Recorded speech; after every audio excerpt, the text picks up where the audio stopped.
안녕하세요, 여러분. 오늘은 역월세, 역전세에 대해서 좀 말씀드릴게요. 요즘 역월세라는 단어들이 좀 많이 나오고 있죠. 그래서 그 부분들이 시장에 또 다른 신호가 되고 있습니다. 그래서 이 부분 여러분들 뭐 들어보셨겠지만 다시 한번 또 처음 들어보시는 분도 계시니까 제가 좀 설명드리고 시장 판단에 좀 도움이 됐으면 좋겠습니다.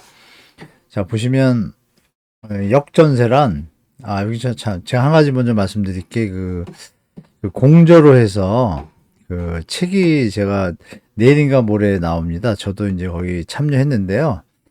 여러분들이 그 위에 보시면 이제 책이 하나 나오지 않습니까? 더 위험한 미래가 온다라고 되어 있는데 내용이 제 내용은 뭐 그렇다 치더라도 다른 분들 내용이 좀 좋은 것 같습니다. 그래서 앞으로 지금 경제 상황이 너무 급변하고 있는데 이런 부분들에 대해서 대처하시는데 도움이 될 수 있는 저자분들이 좀 많으신 것 같습니다. 그래서 조금 관심 있으시면 뭐 보시면 좋을 것 같습니다. 자, 본론 들어가세요. 주택 전세 가격이 하락하고 역전세란 직전에 전세 가격이 있을 때 2년 뒤에 전세 가격이 하락을 했어요. 만약에 3억에 들었는데 2억으로 됐어요. 그럼 1억이 차이가 나잖아요. 근데 이제 그 소유주가 원래부터 뭐랄까요, 그 여유가 있어서 그 1억을 충분히 뭐 보증금을 내주는 상황이면 문제가 전혀 없습니다.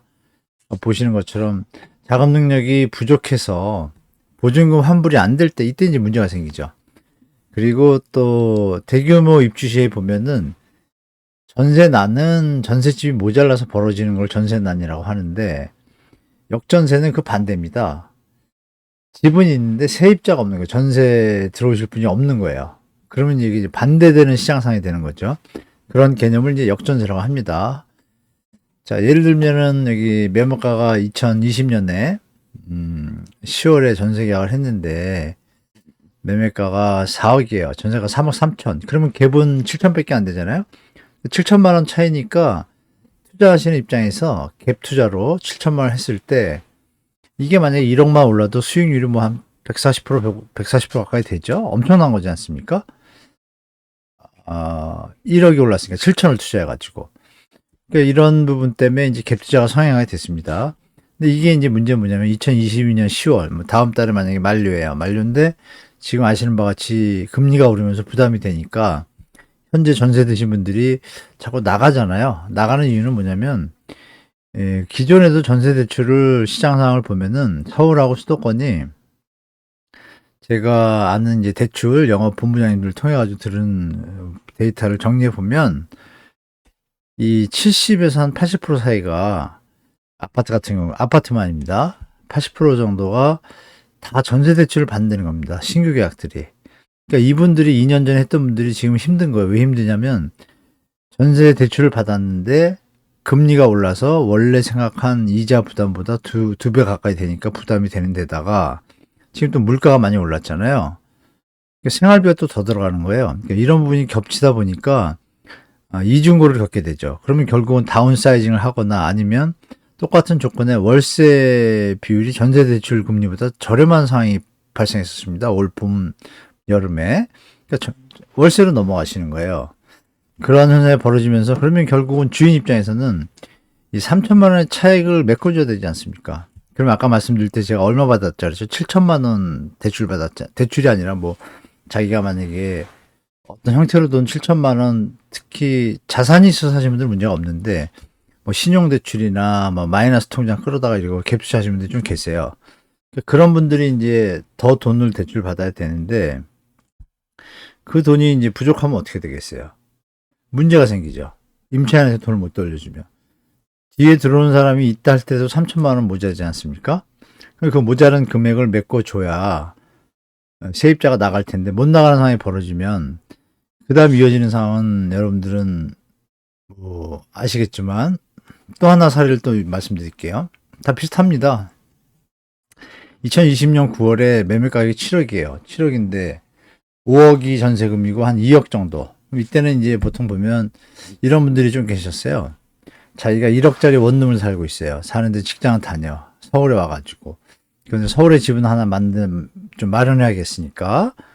근데 보니까 다 갭 투자를 해서 막 돈 번다는 게 뭐 2015년부터 자꾸 얘기가 들리니까 몇 년 참다가 2020년에 드디어 뭐 전셋값이 또 폭등을 했잖아요. 임대차 3법으로. 그러면서 그거 맞물리면서 이때 이제 또 사신 분들이 좀 계세요. 그러면 2억이면은 내가 1억에 전세 들고 있으니까 1억 빼고 1억을 어떻게든 간에 마련하는데 신용대출이나 마이너통장 받아서 투자를 하는 겁니다. 갭 투자를. 그럼 2억을 투자했는데 1억이 오르면 50% 수익률이고 이 7억짜리가 9억이 되면 100% 수익률이니까 하고 싶겠죠. 그래서 자기는 좀 아껴 씁니다. 아껴 쓰고 직장 근처에 원룸이나 뭐 심한 분들은 고시원까지 들어가는 분들 제가 봤어요. 들어가서 최대한 아껴 쓰면서 삽니다. 투자의 개념에서. 이건 뭐냐면 주택가격이 계속 오른다는 전제입니다. 지금처럼 내려가게 되면 문제가 생기는 거죠. 실제로 매매 가격은 올랐어요. 한 8억, 9억까지 갔다가 지금 쭉 좀 빠졌잖아요. 예를 든 건데 7억 정도까지 다시 돌아왔어요. 그러니까 이런 분들이 정말 고민인 거예요. 근데 전세 가격까지 내려왔어요. 4억으로. 그러면 그 전에 5억이 있었잖아요. 전세 금액이. 5억이었는데 4억으로 내려오면 1억 차이가 나지 않습니까? 1억을 추가 대출을 받아야 되는데 대출이 지금 심사 강화됐어요. 그러니까 이분이 과연 대출이 안 되는 경우는 어떻게 될까요? 방법은 전세자금 퇴거 대출 뭐 이런 퇴거자금 전세 대출이 있어요. 있는데 그 제목은 전세자금 퇴거 대출인데 주택 담보로 받는 거예요. 조건부로. 어떤 조건부? 내가 걸로 들어갈 때, 실입주를 할 때. 이런 조건부가 있기 때문에 실제로 무늬만 뭐 전세자금 퇴거자금 대출이지 실제로 활용하는 분들은 많이 없습니다. 그러면 결론은 제2금융권이나 이런 데 가서 비싼 이자를 받아와야 돼요. 그러니까 이런 부분이 역전세가 나면서 여러 가지 이제 투자하신 분들 중에 자산에 어떤 충분한 여유 없는 상태에서 자산을 갭 투자를 하신 분들은 지금 문제가 좀 생겨서 뭐 기존에 영끌 잠 못 자 이런 기사 가끔 보셨을 거예요. 그런 일이 벌어지는 겁니다. 자, 또 이런 일이 왜 벌어지는가 생각해 볼까요, 우리가? 일단 소액 갭 투자라는 그 개념이 이 주식시장에서 날라왔던 건데, 일단 이게 붐이 일어난 게 한 2015년도부터입니다. 그때 박근혜 정부 때 빚내서 집사를 할 때, 그 시절에 주택 가격도 많이 낮았고, 전세 가격도 좀 낮았어요. 그런데 전세 대출을 확대했습니다. 박근혜 정부 때. 그러니까 전세 가격이 오르면, 예를 들면 2억짜리 집이, 여기 이제 똑같은 얘기죠. 만약 다세대 연립이라고 가정할게요. 다세대 연립이 전세가가 2억이고 매매가가 뭐 2억 5천이나 3억 원이라고 가정을 하겠습니다. 그러면 그 집을 갖고 있는 소유주나 집을 새로 신축 빌라를 짓는 건축업자나 공인중개사 입장에서 갑자기 정부에서 전세를 3억까지 해준대요. 그러면 전세 대출 이때 이자가 박근혜 정부 시절에는 한 2.5가 3%뭐 이 정도 됐을 거예요.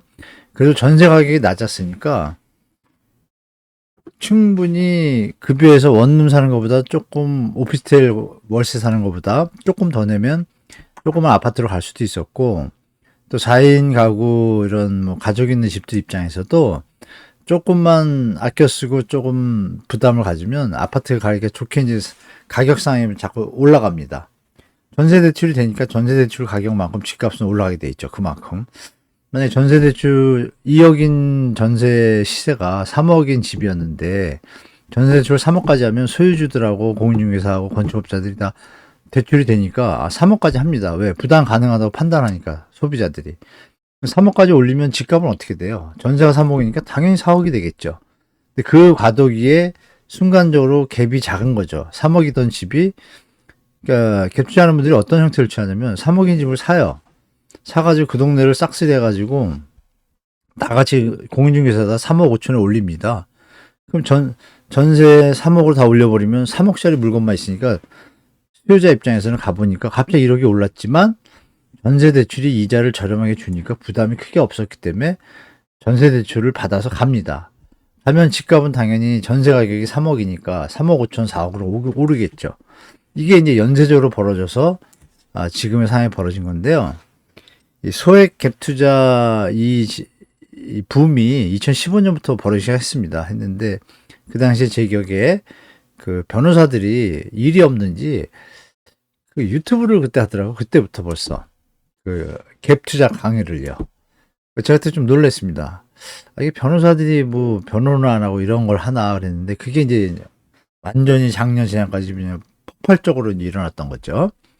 그래서 이제 그런 분위기 속에서 지금 저번 분기 그러니까 4, 5, 6 1, 2, 3, 4, 5, 6 2분기죠. 2020년 2분기에 전세가 비율이 여기 보시면 평균 84.5고요. 금천구 이런 데는 87%뭐 이렇습니다. 강서구 이런 데는.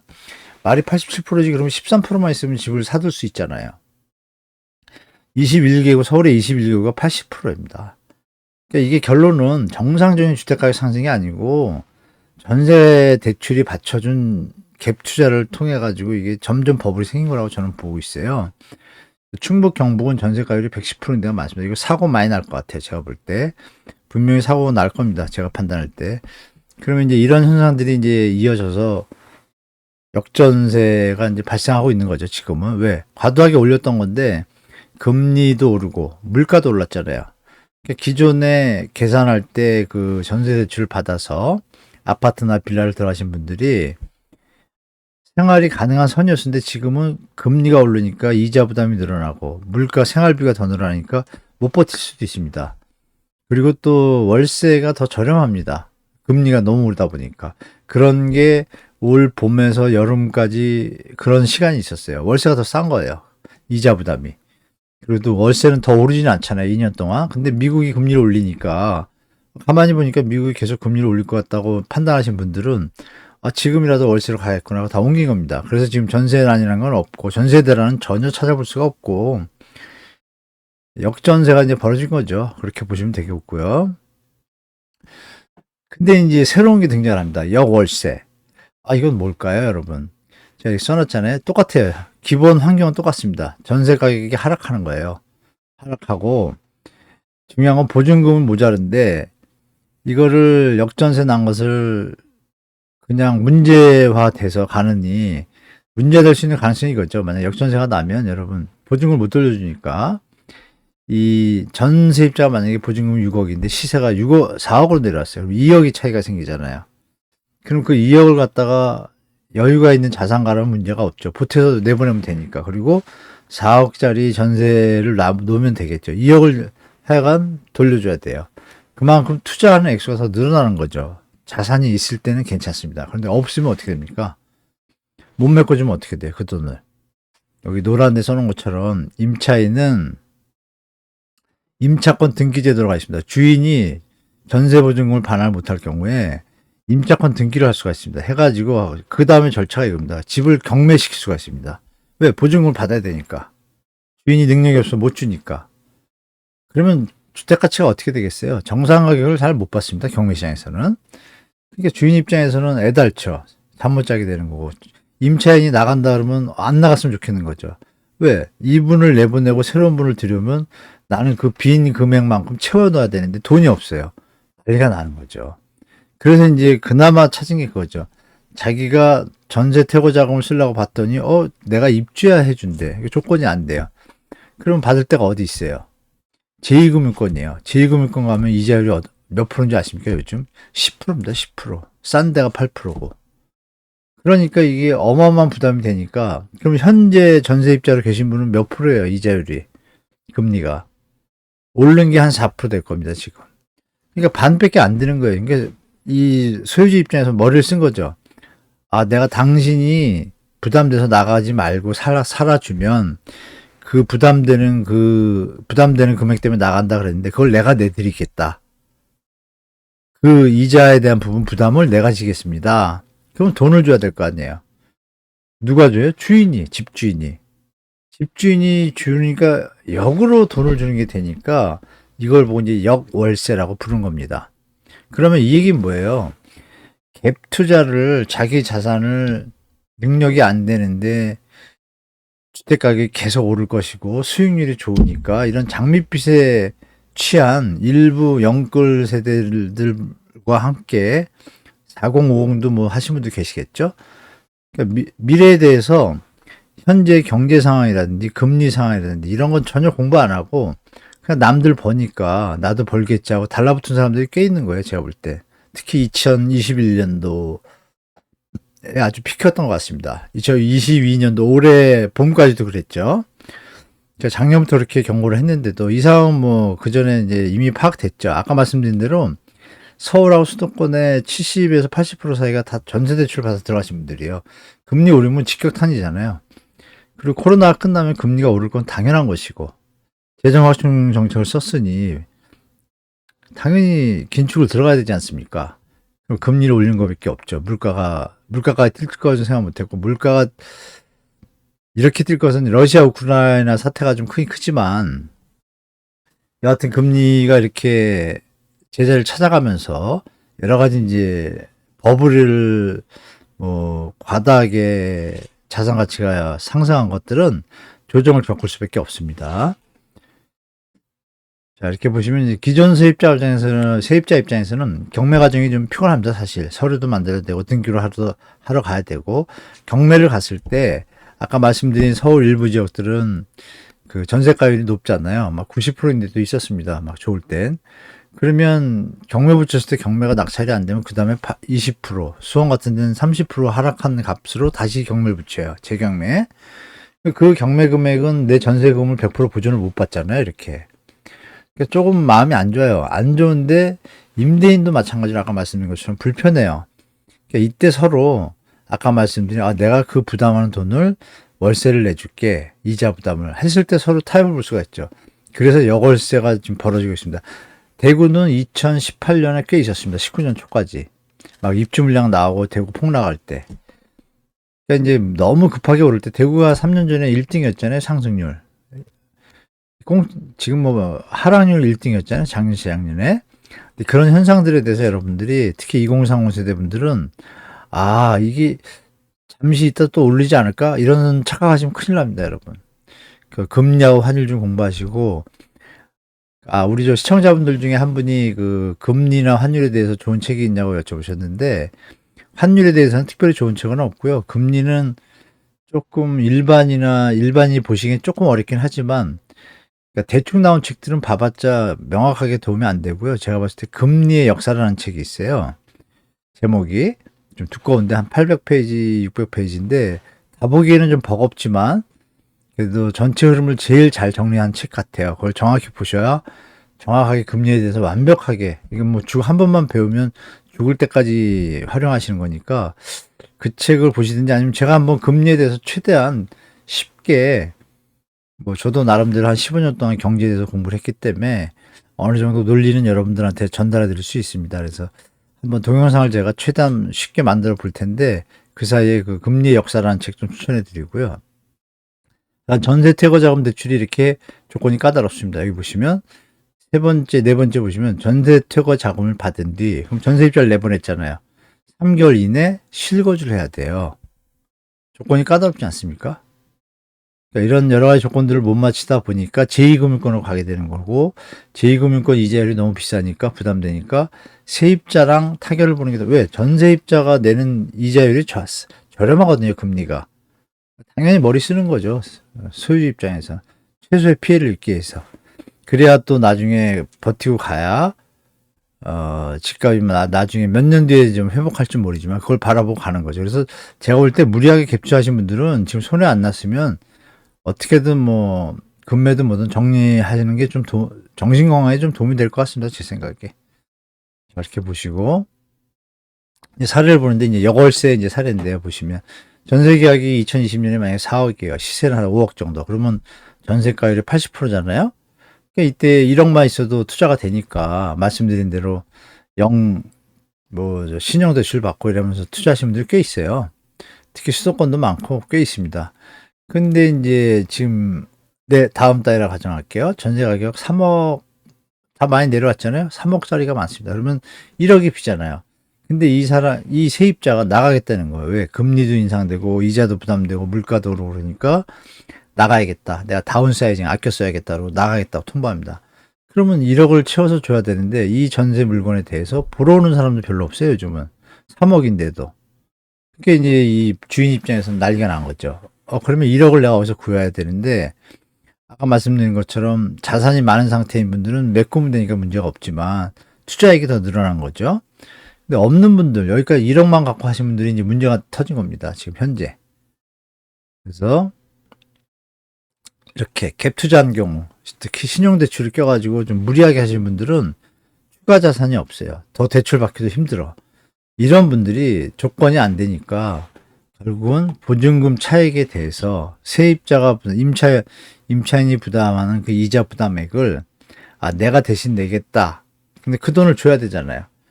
그거를 이제 역월세라고 표현한 겁니다. 그럼 쉽게 말씀드리면 역월세 시장은 시장이 하락하고 있다는 반증이고, 전세 경제 상황과 모든 걸 맞춰봤을 때 현재의 전세 가격과 매매 가격은 정상적인 가격이 아니다라는 기준으로 돌아가야 됩니다. 금리가 정상적인 게 보통 통상적으로 물가 2% 얘기잖아요. 파월 장관이 2%이라는 얘기는 금리가 2% 내지 3%는 돼야 된다는 거예요. 최소. 일단 3%도 지금 아직 안 됐어요. 2.5예요. 이런 부분 좀 생각하시기 좀 바랍니다. 자, 이렇게 보시면 제가 여월세라는 걸 전세 퇴거 자금 대출 금리 이렇게 써봤더니 여월세를 쳐봤더니 안 나오고 이게 좀 나오더라고요. 벌써 조용히 이런 일들이 벌어지고 있습니다. 의리된 집주인 뭐 이래가지고 기사도 좀 꽤 나왔어요. 나왔기 때문에 여러분들 이 현상이 또 다른 신호다. 집값의 본격적인 하락이 진행되고 있다는 다른 신호로 보셔도 좋습니다. 그래서 여러분들이 이 시장이 정말 예전에 못 느끼던, 불과 2년 전만 해도 전혀 없던 일이잖아요. 전세대랑 역전세다 역월세까지 나왔습니다. 그래서 시장이 상당히, 게다가 이제 지금 미국 연준이 금리를 또 2번 더 올리지 않습니까?